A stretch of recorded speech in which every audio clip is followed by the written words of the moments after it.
Yo tout le monde, c'est Aurel. Aujourd'hui on se retrouve pour la review de l'épisode 2 de Sword Art Online Alicization saison 2. Si vous l'avez pas vu, c'est dispo sur Wakanim, je vous mets le lien en description comme d'habitude j'ai envie de vous dire. Et on a eu un épisode avec un petit peu d'action, ainsi que bien des petites révélations, etc. Notamment on apprend ce qui s'est passé par rapport à Kirito, parce que c'est vrai que, bien, la dernière fois on l'a retrouvé dans un état assez compliqué, on va pas se mentir. Du coup, fin de l'épisode dernier, on avait une attaque qui avait été lancée par le Dark Territory, notamment sur le village d'Alice, en tout cas l'ancien village d'Alice, et c'est d'ailleurs Kirito qui avait remarqué ça, même si il est encore... il est en mode dépressif, il est déconnecté, on va dire ça comme ça, clairement il est déconnecté. Donc on a Alice bien évidemment qui va prendre la décision d'aller sauver le village, donc elle remet carrément son armure, etc. Déjà parce que elle veut en soi continuer ce que Kirito et Yujiro ont commencé, c'est-à-dire protéger son monde finalement, et surtout il y a quand même sa sœur là-bas et c'est quand même son village d'origine. Donc c'est vrai que par rapport à tout ça, elle décide tout simplement d'aller au village. Et petit truc déjà qu'on apprend, c'est que les villageois ont eu l'ordre de se battre en soi, et donc la table des interdits qui du coup a pas mal de règles, hein, on va pas se mentir, qu'on a déjà vu dans la saison 1, est toujours présente, et c'est-à-dire que les villageois sont obligés de respecter tout simplement cette table, et donc ils sont obligés de se battre en soi, ils peuvent pas aller contre ça. D'ailleurs ça c'est quelque chose qui m'a assez étonné, parce que je me suis dit, vu que ils ont libéré le monde en soi, ils vont peut-être laisser tomber toutes les lois qu'ils avaient auparavant. Et bien pas du tout, finalement pas du tout. Et tant qu'ils ne reçoivent pas l'ordre d'un chevalier, par exemple, de l'intégrité, ils sont obligés de rester là et finalement de se battre. Personne ne peut rien y faire, parce que si ils font le contraire, c'est un petit peu la merde pour eux. Bon, faut voir quelles sont les conséquences, parce que je suppose que ça a un petit peu changé par rapport à avant, etc. Mais ça reste à voir. Du coup, on a Alice qui arrive là. Alors au début, il y a personne bien entendu qui veut évacuer, parce que tout simplement, ils suivent l'ordre, hein, tout simplement. Et je dis beaucoup tout simplement, hein, j'avoue. Et du coup, Alice prend la parole et montre que c'est un ancien chevalier de l'intégrité, donc elle leur donne l'ordre d'évacuer le village, et c'est elle qui va se battre. Donc bon, on a une Alice qui finalement, va se battre pour son village, donc c'est cool, parce que le personnage d'Alice, il évolue un petit peu, hein, faut pas oublier qu'elle a plus ses souvenirs, etc. Donc c'est assez compliqué, c'est un petit peu une nouvelle vie pour elle, et elle est là, elle prend des décisions directement, et c'est vrai que personne n'était au courant d'ailleurs que c'était un chevalier de l'intégrité. Alice, même pas sa sœur, et là elle avoue tout à tout le monde, et surtout elle décide de reprendre l'épée, parce qu'elle avait laissé tomber l'épée. On l'avait vu d'ailleurs dans le dernier épisode qu'elle ne voulait plus forcément se battre. Et bien finalement là elle décide de se battre. D'ailleurs l'animation comme d'habitude était très très propre, hein. On va pas se mentir qu'avec Alicization et cette saison 2, on va très certainement avoir des belles animations, et je pense que là ça s'est déjà vu, même si c'était en soi des petits combats. Donc elle arrive à repousser tout simplement les ogres, etc.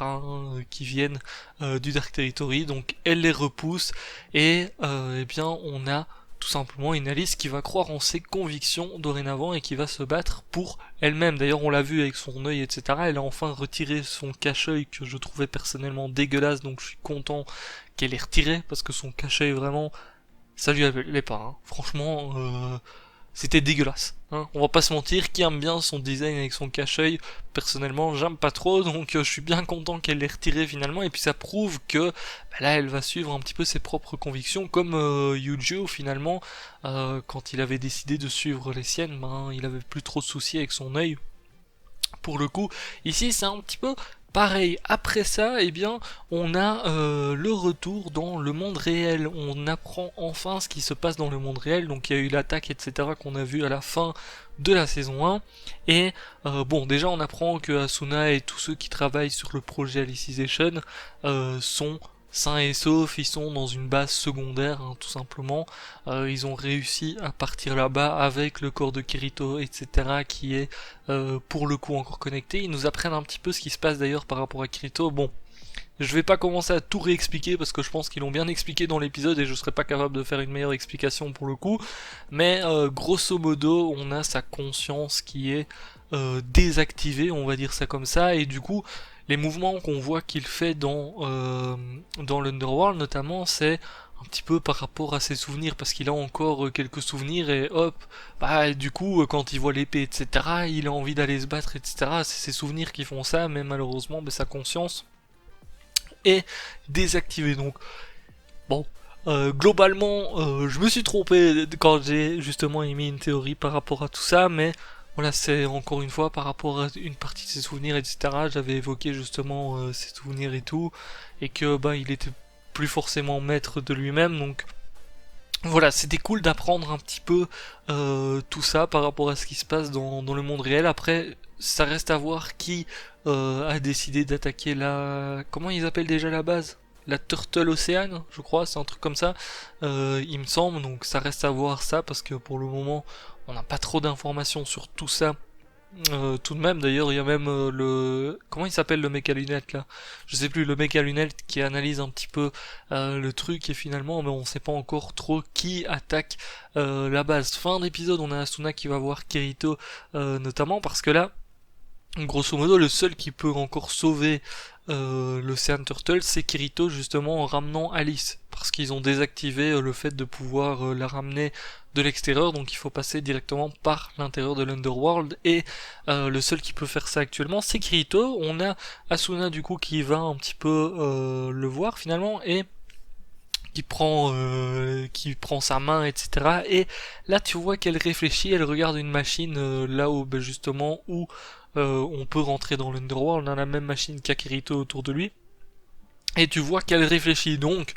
Bon, Asuna, clairement, elle va vouloir aller dedans.